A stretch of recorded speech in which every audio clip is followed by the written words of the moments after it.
There is a man who answers every call. He replies to every message within minutes. He says yes to every favor, every meeting, every last-minute request. His friends call him reliable. His boss calls him a team player. His family calls him whenever they need something because they know he'll pick up. And yet, at 38 years old, he sat in his car outside his own house, engine off, hands on the wheel, and realized he could not remember the last time he had done something just for himself. That's the cost of being available. Nobody warns you about it, because availability looks like virtue. It looks like kindness. It looks like the opposite of selfishness. But what if I told you that being endlessly available to everyone else is one of the quietest ways a person disappears from their own life? Stay with me, because this is not what you think it is. We are taught from a young age that being needed is a form of worth. If people need you, you matter. If your phone is always buzzing, you are important. If you're the one everyone turns to, you must be valuable. So we build our identity around responsiveness.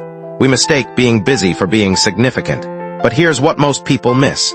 There is a brutal difference between being valuable and being used. And availability, unchecked, slowly turns one into the other.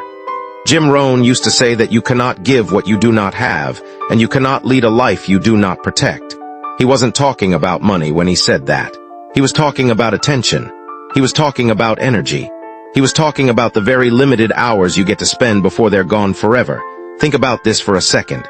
You have, if you're lucky, around 4,000 weeks on this earth. That's it, 4,000. Not infinite. Not renewable.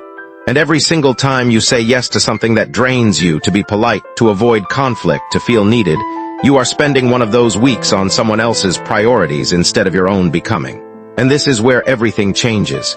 Because the man in that car, the one who couldn't remember the last time he chose himself, didn't get there through one bad decision. He got there through 10,000 small ones. Every time he said, "Sure, I'll handle it," when his body was screaming for rest. Every time he picked up the phone during dinner with his own children. Every time he showed up for everyone except the version of himself he once dreamed of becoming. Nobody hands you a warning label that says, "This constant availability will cost you your ambition." This habit of saying yes to everyone will cost you the energy you needed to build the life you actually wanted. It happens in silence. It happens gradually. And by the time you notice, years have already been spent. The real truth is not what you expect. Being unavailable at the right times is not selfish. It is structural. It is the architecture of a meaningful life. Every great structure you've ever admired, every building that has stood for centuries was built with boundaries. Walls. Foundations that say, this far and no further. A life with no boundaries is not generous. It is undefended. And an undefended life gets taken piece by whoever asks the loudest. Let me tell you about another version of this same man. Picture him at 55. Same talent, same intelligence. But this version of him learned something at 30 that the first version never did. He learned that his time was not a community resource. He learned that protecting his mornings, protecting his deep work, protecting his health and his family's dinner table was not cruelty toward others.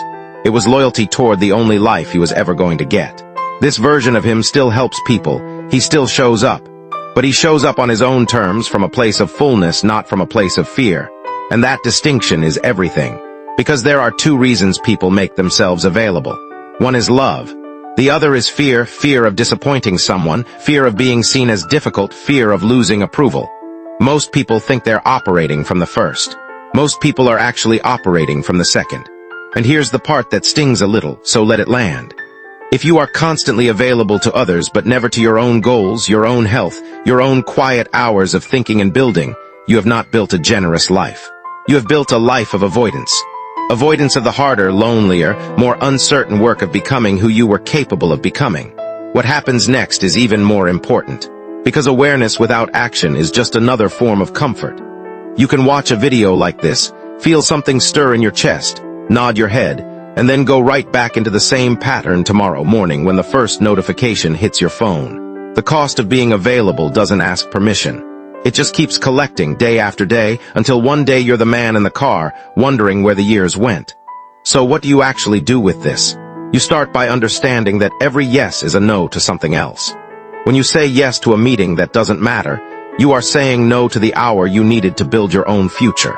When you say yes to being everyone's emotional support at the cost of your own peace, you are saying no to your own healing. There is no neutral yes. Every one of them has a price, and the price is always paid in time you cannot get back. Discipline, the kind Jim Rohn spent his whole life teaching, is not about punishing yourself. It is about respecting yourself enough to choose deliberately instead of reacting constantly. It is the difference between a river that has banks, that moves with power and direction, and a flood that spreads thin over everything and drowns it all without going anywhere at all. You are allowed to let the phone ring. You are allowed to finish your thought before you answer someone else's. You are allowed to disappoint people in small ways now, so you don't disappoint yourself in irreversible ways later. This is not coldness. This is the quiet, unglamorous beginning of self-respect. Picture for a moment your own 4,000 weeks. How many have already passed? How many have been spent fully present in your own life, building the thing you actually want? And how many were spent reacting to other people's urgency, dressed up as your own importance? That question should make you a little uncomfortable. It's supposed to. Comfort is what got the man in the car to 38 without noticing anything was wrong. The transformation doesn't begin with some dramatic overhaul of your life. It begins with one boundary. 1 hour you protect tomorrow morning before the world gets access to you. One conversation where you say, "I can't, not right now," and survive the discomfort of someone's disappointment.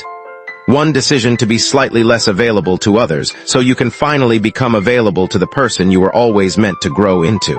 Because here is the final truth, the one most people never get told until it's almost too late. The world will take every single hour you allow it to take.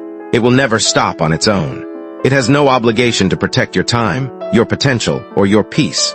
That obligation has only ever belonged to you. So the next time your phone buzzes and you feel that old, familiar urge to drop everything and respond, ask yourself one quiet question. Am I being available, or am I disappearing? Because somewhere out there, right now, there is a version of you that never picked up that call. And he is already 3 steps ahead of the one who did.